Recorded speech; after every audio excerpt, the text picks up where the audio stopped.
Assalamualaikum warahmatullahi wabarakatuh.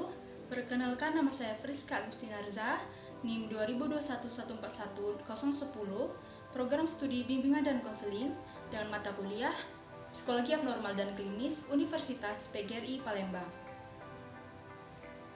Baiklah, kali ini saya akan membuat video pembelajaran mengenai pengantar psikologi abnormal dan klinis. Yang pertama, saya akan membahas tentang definisi psikologi abnormal dan klinis. Yang kedua yaitu tentang pendekatan dalam psikologi klinis. Yang ketiga yaitu membahas tentang aktivitas dalam psikologi abnormal. Dan yang terakhir yaitu mengenai ruang lingkup dan implikasi terhadap bimbingan dan konseling. Apa itu psikologi abnormal dan klinis? Psikologi abnormal adalah cabang ilmu psikologis yang mempelajari pola pikir, perasaan, dan perilaku abnormal atau perilaku yang tidak biasa yang dapat dipandang sebagai gangguan klinis. Dan psikologi klinis adalah cabang ilmu psikologis yang bertujuan memahami, mencegah, dan mengurangi ketidakmampuan, gangguan dari ketidaknyamanan yang menimbulkan masalah psikologis dalam penyesuaian dan perkembangan pribadi manusia. Yang kedua yaitu tentang apa saja pendekatan dalam psikologi klinis. Yang pertama yaitu pendekatan psikodinamik, yang kedua pendekatan perilaku kognitif, dan yang terakhir adalah pendekatan humanistik. Pendekatan psikodinamik adalah perspektif ini tumbuh dari karya Freud. Dia percaya bahwa pikiran bawah sadar memainkan peran penting dalam perilaku manusia. Psikologi yang menggunakan teknik seperti asosiasi bebas untuk menyelidiki motivasi klien yang tidak disadari. Sedangkan pendekatan kognitif adalah pendekatan psikologi klinis ini dikembangkan dari aliran pemikiran dan perilaku kognitif. Psikologi klinis yang menggunakan perspektif ini akan melihat bagaimana perasaan, perilaku, dan pikiran klien berinteraksi. Dan yang terakhir adalah pendekatan humanistik.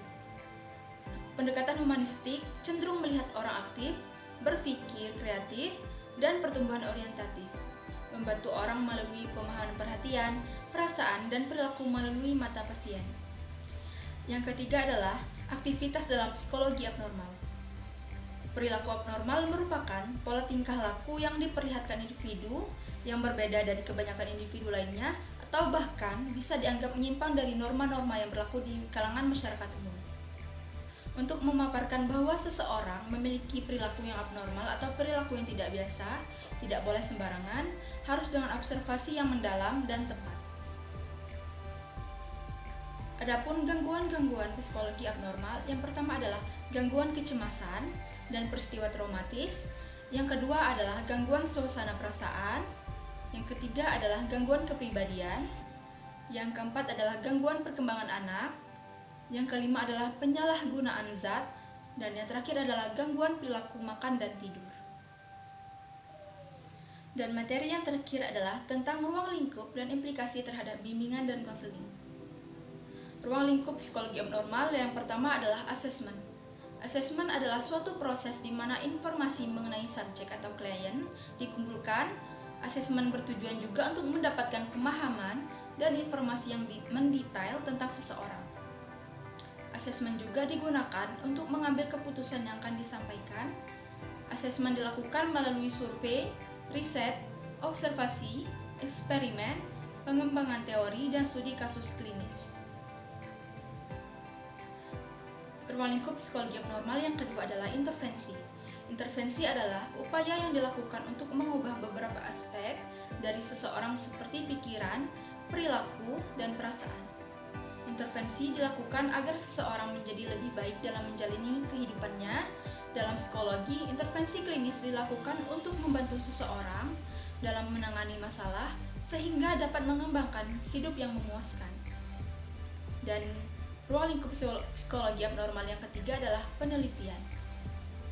Penelitian dalam psikologi abnormal dilakukan untuk membuktikan kebenaran teori serta bagaimana praktek dari teori.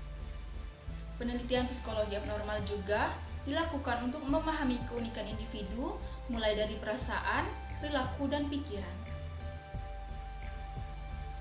Ruang lingkup psikologi klinis Yang pertama adalah asesmen. Asesmen merupakan proses pengumpulan informasi mengenai klien atau subjek untuk mendapatkan pemahaman yang lebih baik mengenai seseorang. Ruang lingkup psikologi klinis yang kedua adalah intervensi. Intervensi merupakan upaya untuk mengubah perilaku, pikiran, dan perasaan seseorang. Dan ruang lingkup psikologi klinis yang ketiga adalah penelitian. Penelitian ini untuk membuktikan kebenaran suatu teori dalam praktiknya dan untuk lebih memahami keunikan perilaku, perasaan, dan pikiran individu klien. Adapun implikasi psikologi abnormal dan klinis terhadap bimbingan dan konseling. Implikasi psikologi abnormal terhadap bimbingan konseling yaitu dalam bidang konseling, psikologi abnormal dapat dimanfaatkan dalam bidang konseling dan psikiatri untuk membantu memahami subjek atau klien. Dan implikasi psikologi klinis terhadap bimbingan dan konseling yaitu secara pengertian psikologi klinis dan konseling saling berhubungan karena sama-sama memberikan solusi untuk menyelesaikan sebuah kasus. Apalagi jika seseorang konseling mengerti ilmu tentang psikologi klinis, dapat dipastikan akan memberikan jawaban terhadap kliennya dengan jawaban yang lebih akurat, tajam, dan terpercaya. Baiklah, itulah pemaparan materi tentang pengantar psikologi abnormal dan klinis. Apabila ada kata-kata yang salah, saya mohon maaf. Saya akhiri, wassalamualaikum warahmatullahi wabarakatuh.